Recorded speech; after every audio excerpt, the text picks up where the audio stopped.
সেই মিষ্টি কথার অন্তরে ছিল হচ্ছে তাদের আবার সেই দালালির রাজনীতি। এদেশের মানুষের স্বপ্ন অনুযায়ী যারা এদেশের মানুষ যে পরিবর্তনের পক্ষে ভোট দিয়েছে সেটাকে বিদ্যাঙ্গুলি দেখাচ্ছে। সংবিধান সংস্কার পরিষদ গড়ে তুলবেন এইসব ওয়াদা দিয়েছেন বলে মানুষ আপনাদের উপর বিশ্বাস রেখে 51% মানুষ আপনাদেরকে ভোট দিয়েছে। আমরা একটা নির্বাচন চাই এবং নির্বাচনের মধ্য দিয়ে একটা সরকার চাই, শেখ হাসিনার পতন চাই, নতুন সরকার চাই, এর জন্য আমরা লড়াই করতেছি। এটা কেউ বলছে?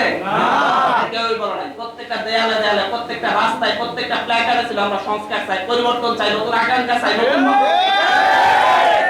যারা মনে করছে যে হচ্ছে শুধুমাত্র তাদেরকে ক্ষমতায় নেওয়ার জন্য আমাদের লড়াই ছিল, তারা ভুল ভাবছে। তারা নিজেরাও তখন বলে নাই আমরা এরপরে ক্ষমতায় যাওয়ার জন্য তোমরা আমাদের জন্য আন্দোলন করো, কারণ তারা ক্ষমতায় যাওয়ার জন্য হাসিনার পতনের জন্য 16 বছর লড়াই করেছে। এই দেশের মানুষ কিন্তু তাদেরকে সাড়া দেয় নাই, কিন্তু তারা দীর্ঘদিন ধরে নির্যাতিত হয়েছে, অত্যাচারিত হয়েছে, তারা সেই মাঠ প্রস্তুত করেছে। কিন্তু তাদের নেতৃত্বের উপর, লিডারশিপের উপর, তাদের কথার উপর, তাদের অ্যাক্টিভিটির উপর এই দেশের মানুষ আস্থা রাখে নাই তখন। এই দেশের মানুষ আস্থা রাখলে তাহলে সেই 2014-তে, সেই 2018-তে, 2024-এ আসলে 2024-এর 7 জানুয়ারি নির্বাচন আগে আসলে পতন ঘটতো। এই দেশের মানুষ আস্থা রেখেছে সেই নতুন আকাঙ্ক্ষায়, সেই নতুন বন্দোবস্তে, সেই নতুন পরিবর্তনের স্বপ্নে।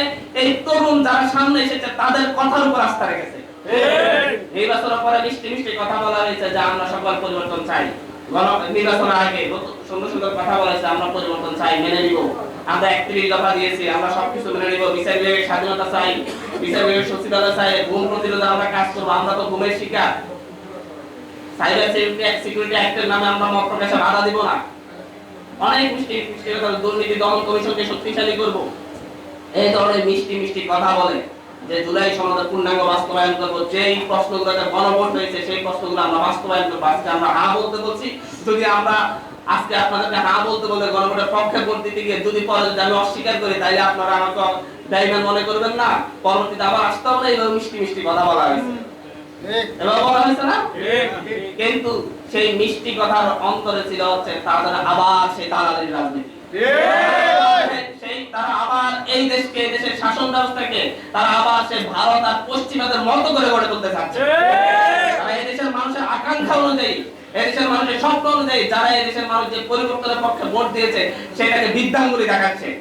আবার বড় করে বলতেছে আমরা তখন তো ভোট হতো না, যদি আমরা যদি না বলতাম, আমরা যদি সংস্কারে রাজি না হতাম, আমরা যদি গণভোটের ব্যাপারে রাজি না হতাম, তাহলে তো নির্বাচন হতো না। তার মানে এই জনগণের পক্ষ থেকে ছাপ ছিল, জনগণ এই সংস্কারটা চাইছে, নির্বাচন চাইনি। আপনারা এই ভয়টা পেয়েছেন। আপনারা নির্বাচনের আগে একদিনের জন্য বলতে পারেন নাই যে আপনারা এই গণভোট মানেন না। বললে আপনাদের মানুষ যেভাবে এখন 51% ভোট দিয়েছে, যখন বলছেন গণভোট মানেন, গণভোটের রায় কার্যকর করবেন, সকল কিছু সংবিধান অন্তর্ভুক্ত করবেন, আপনারা সংবিধান সংস্কার পরিষদ গড়ে তুলবেন, এইসব ওয়াদা দিয়েছেন বলে মানুষ আপনাদের উপর বিশ্বাস রেখে 51% মানুষ আপনাদেরকে ভোট দিয়েছে। কিন্তু তার আগে একবার বলতেন 5% মানুষ ভোট দিয়ে কিনা দেখা যাইতো তখন। তখন তো আপনারা বুঝতে পারছেন যে আপনারা এই যদি বলতেন তাহলে মানুষ আপনাদেরকে ভোট দিবে না। কিন্তু এখন সংসদে গিয়ে আপনারা যেই অকৃতজ্ঞতার পরিচয় দিচ্ছেন, যেই প্রতারকের পরিচয় দিচ্ছেন, জাতির সাথে বিশ্বাসঘাতকতার যে পরিচয় দিচ্ছেন, এর পরিণাম খুব একটা ভালো হবে না। এইটা যে শুধু রাজনৈতিক দল হিসেবে আপনাদের জন্য ভালো হবে না তা না, এটা পুরো বাংলাদেশের জন্যই ক্ষতিকর হবে। কারণ বাংলাদেশ বারবার এত সংঘাতের ভার বহন করতে পারবে না। তাই আমরা সরকারকে আহ্বান জানাই, আপনাদের শুভবুদ্ধির উদয় হোক। আপনারা মানুষের ম্যান্ডেটকে, মানুষ যে এই ব্যাপারে ম্যান্ডেট দিয়েছে সেটাকে সম্মান দেন এবং শ্রদ্ধা রেখে আপনারা অবিলম্বে গণভোটের রায়কে কার্যকর করেন। সংবিধান সংস্কার পরিষদের শপথ গ্রহণ করুন সদস্য হিসাবে, এবং অতি দ্রুত যেই বিষয়গুলোতে আমাদের ঐক্যমত হয়েছে সেই বিষয়গুলো অতি দ্রুত আপনারা বাস্তবায়ন করেন।